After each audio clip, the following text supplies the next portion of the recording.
I came out after college. It was probably my late 20s, early 30s.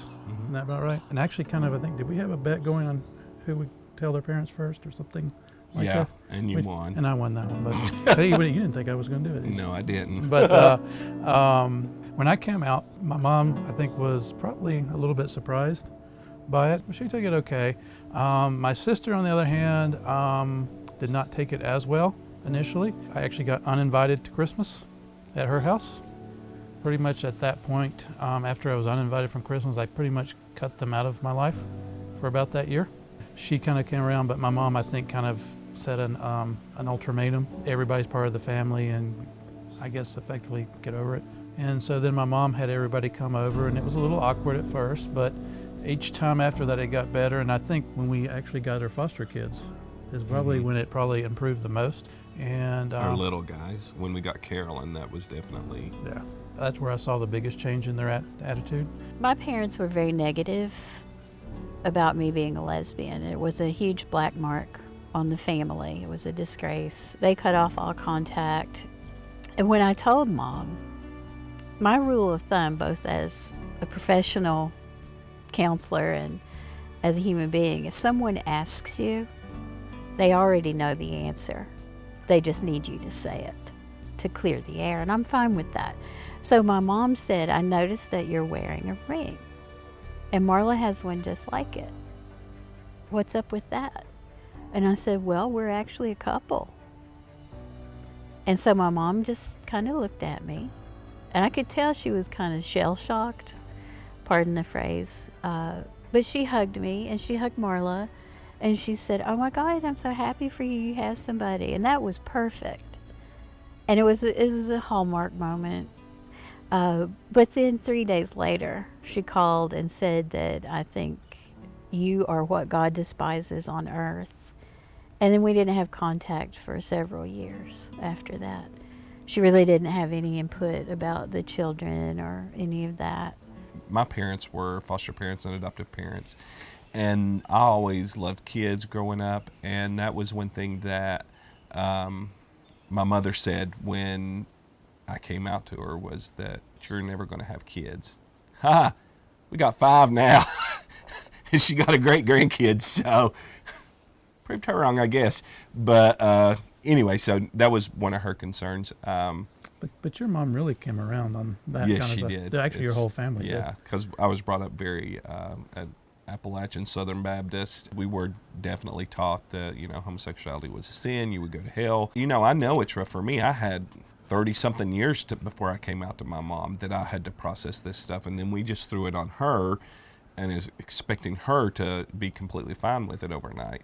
And so I have really been able to be patient with my family, because I know that is something that it's hard for people to, think of you one way. All this time you were hiding, you knew what was right, what you thought, but then when the truth comes out, it's a little, it takes a little time. Eventually, I think they actually needed me in their lives in spite of the fact I'm a lesbian. And as a result, I said, we're a package deal. Marla's going to be welcomed, or I'm not going to come back. And so that was kind of how we posed it to them, and they accepted that. And they were nice, actually pretty nice. They were for always them. nice to me. They weren't always nice to people, but yeah, they did like you. It was hard for me to come out to her, but she... Tell her how you came out to her. Cut. Quit telling me what to do. Sorry. It's a good story. So, anyway, actually, I didn't come out to my mother until I had met Dave. I wanted to make sure that I was with someone that I loved and that I wanted to start a family with, and somebody before I went through that whole process. I didn't know if they were ever going to speak to me again. I didn't know what the situation was, so I actually got on the internet and found a letter, messed it up a little bit, and sent her the letter, and it was the longest, most horrible 3 days of my life, because waiting for her to give me a response. But there was a lot of tears on the phone. We talked it out, and now everything's great. She loves our kids. We go down and see her. It was definitely it definitely could have turned out different. I didn't come out until I was 30, which is kind of unusual. And my parents were okay. They weren't like, they didn't throw a party, but they were not angry or judgmental.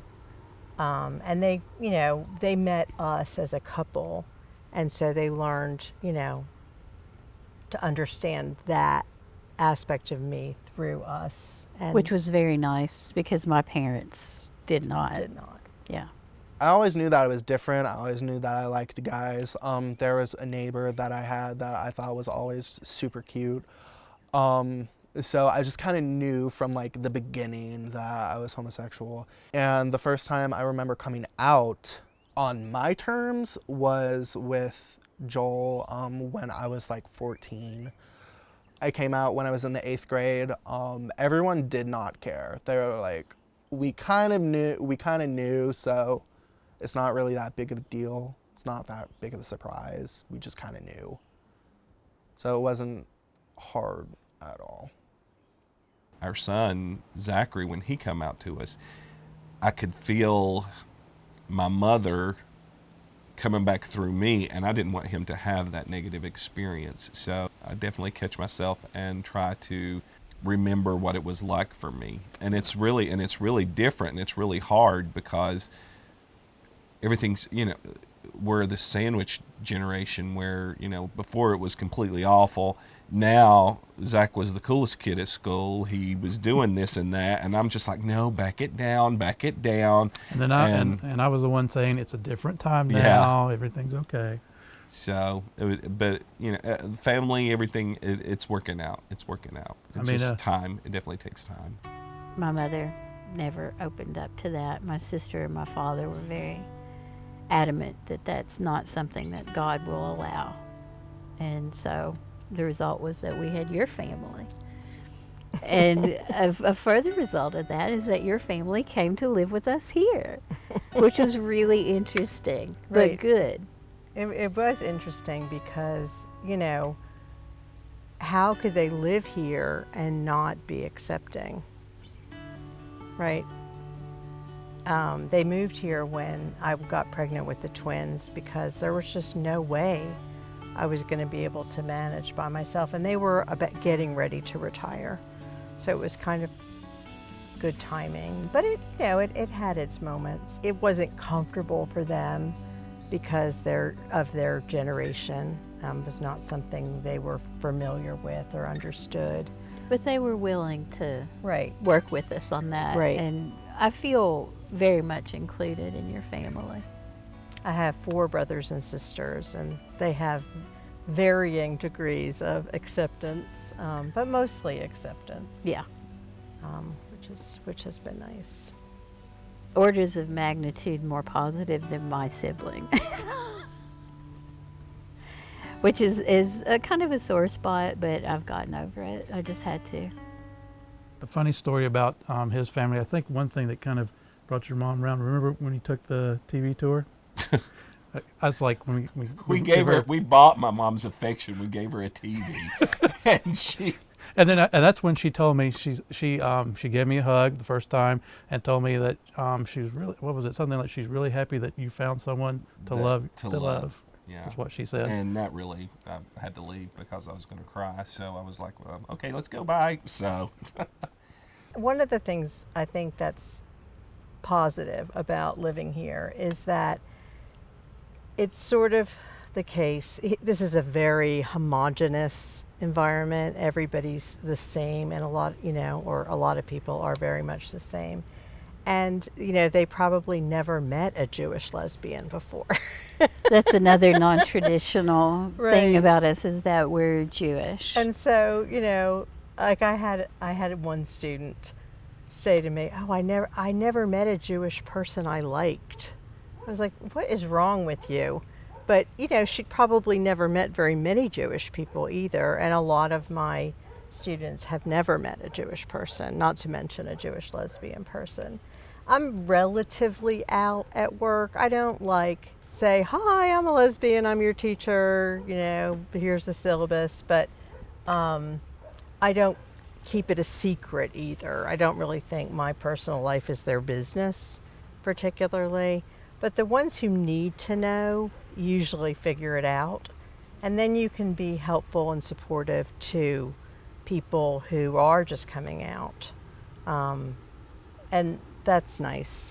I like to play that role because they often don't have supportive parents. Living here, I was just really nervous. I always had the nice, big, tough redneck friends, and I think I kind of veered toward them just because I wanted to make sure that I wasn't going to be separated out and be beaten up or anything. So living this open lifestyle was a little on the scary side. So for some reason, it's just so much more open now. We're not experiencing anything here. Dave and I actually were walking in our neighborhood 5 or 6 years ago, and somebody actually rolled the window down and hollered out faggot.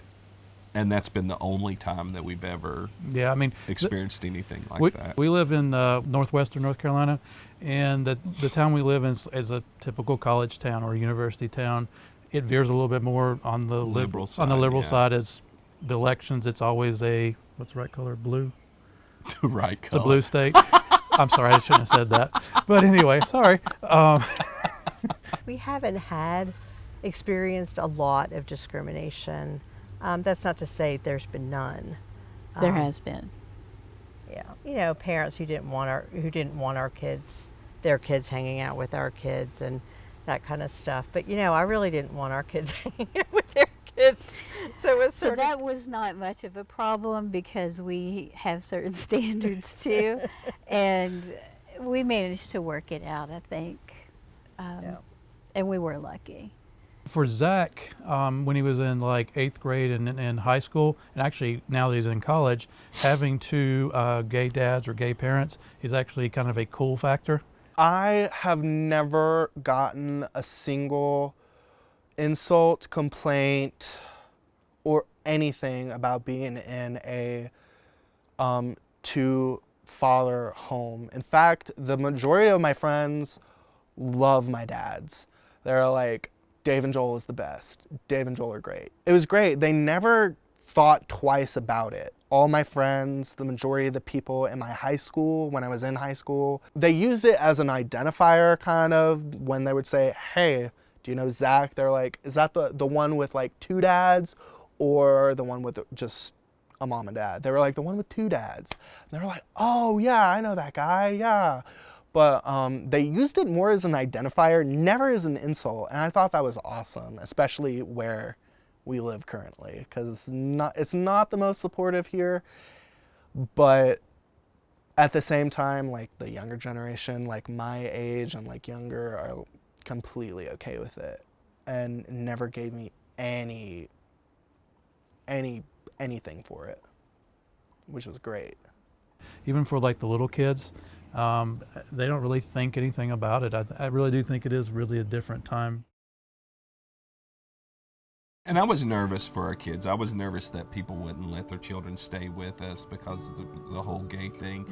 But it actually turned out completely opposite. I think once we started living our open, who we were, things changed. When it really hit me was ZAK was living with us, and he had went to church, and it was during Amendment 1, and that was the whole make the marriage illegal. And so a preacher was preaching this on a Wednesday night, and he went with his best friend, and he didn't know what he was getting into, but he stood up in the middle, and he was of the sermon, stopped the preacher, and said that he has two gay dads, and he doesn't think anything is wrong with that. Of course, he was handed his butt with scripture. They piled it onto him that, you know, it was not his fault, it was our fault, da-da-da. But when ZAK made that distinction, that he was speaking out about our family, how could I, as a parent, not do the same thing? And so that's when we really started living our truth of who we were, and this is us, you can take it or you can leave it. So We've actually been pretty lucky. I guess I think it's really because of our professions in a certain way. I mean, Kay had a fantastic reputation as a therapist, and people wanted to see her. They knew that she would help them. And so, they really just had to take her gender and sexuality as a matter of course. Like, if you want help, here I am. And if you Right. don't, there are other There are people other you can go people. to. They're not the same. Enough said. And I'm a very popular teacher, and so it's kind of the same. Like, I am fun as a teacher, and I try and I feel like I'm an effective teacher. We don't just like laugh and tell stories, but we do that too, and so I try and make it less painful to learn.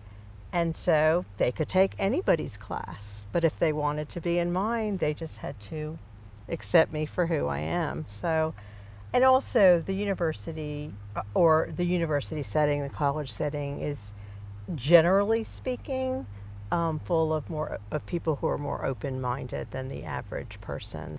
Although I did have a family that was referred to me from foster care. Their family had been reunited. The child had been returned to their home, but they were asked to get therapy.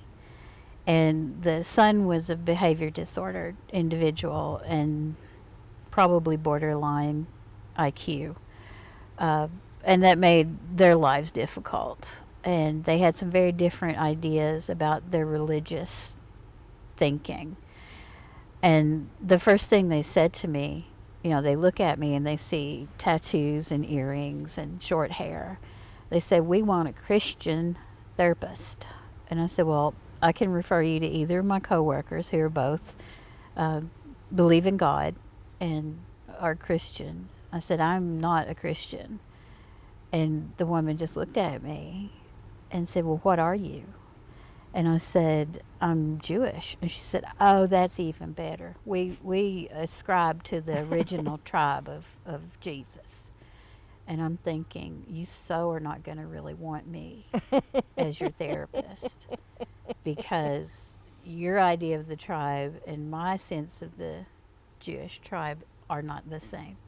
But I did stay with them. They stayed with me. We worked together. And eventually their son had to be placed in a group home. But we managed for, about 4 years. So it wasn't easy, but they worked hard. In our state, it was not legal, obviously, to be married or for both of us to adopt. They actually had to do it as a single parent adoption. So for our first one, I ended up adopting ZAK because we both couldn't do it.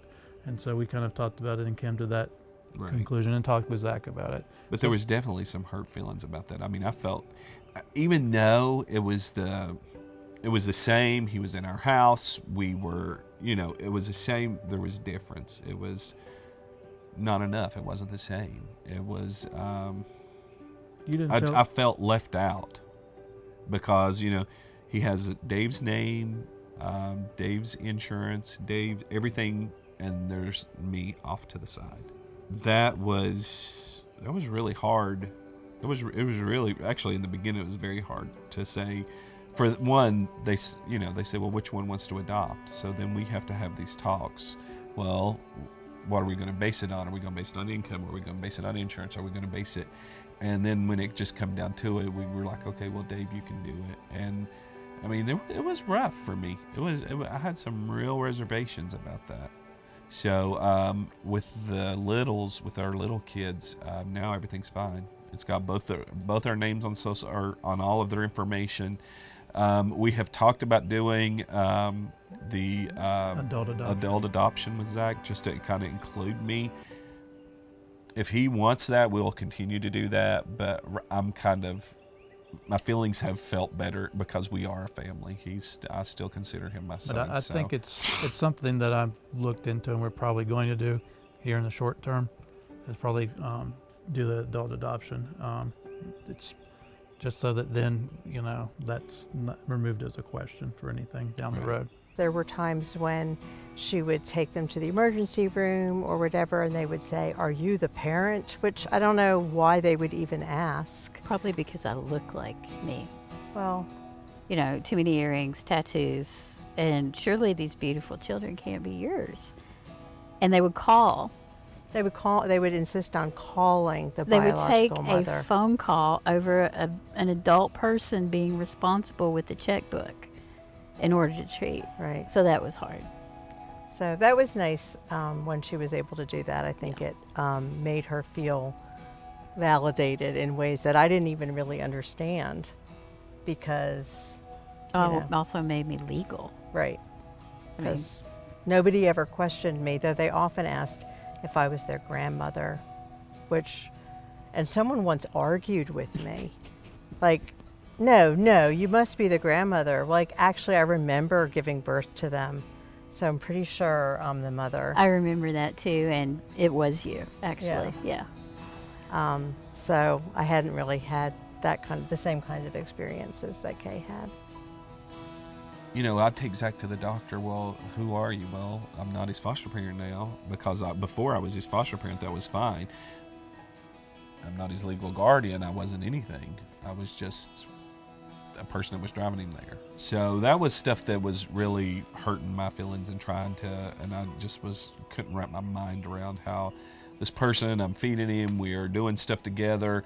He calls me dad, I call him son, and legally I had no tie to him. You know, I've been in their lives since birth. I mean, I cut the umbilical cords, which is a very powerful moment in your child's life. But you know, people questioned, "Are you the mother?" And of course, I'm not going to lie, and I would say I'm the adopted mother, although we hadn't adopted at that time. That's the only way I could frame it that would be "quote unquote" socially acceptable. But once we did get married, which that in and of itself was anticlimactic. We've been together for 20-some years, and suddenly it's legal. I told my mom about us getting married, and she kind of told me, she quote unquote, As I'm sitting there as with she's her. sitting there. My mom doesn't filter herself very much. So she said, "Do you really think that's a good idea?" Or do you really want to marry him? I think she said, I don't think she said that. So at that point, I gave a little bit of distance to her, and so we went and got married. But then when we got back, she had baked us a Congratulations cake. wedding cake, Mm-hmm. congratulations cake. So it was a process that I think a lot of people go through. We had a really good ceremony. It was beautiful. Yeah, I wasn't prepared for it to be I mean, we just like showed up to sign. the license, and file it. And then Bonnie came and she had written this kind of a non-religious commitment for a couple. And it was really moving. I even cried.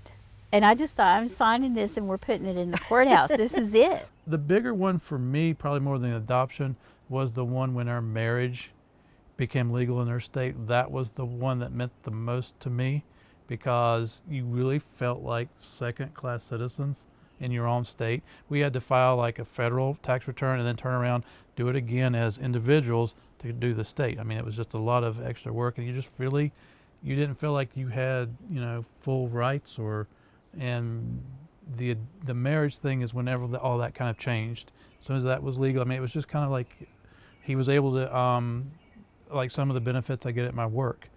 He was able to come on and get full rights, and then was there something for you? But it's just kind of like all of a sudden it was like, Boom, it's done. We're like everybody else now. And that's it, just like everybody else. Just like everybody else at that point, which we should have been all along. But the marriage thing was the big one for me, probably a little bit more than the adoption. I don't know. That was the one that I cared about and felt most excited and happy for. Kay needed insurance. She couldn't be on my insurance until we were married.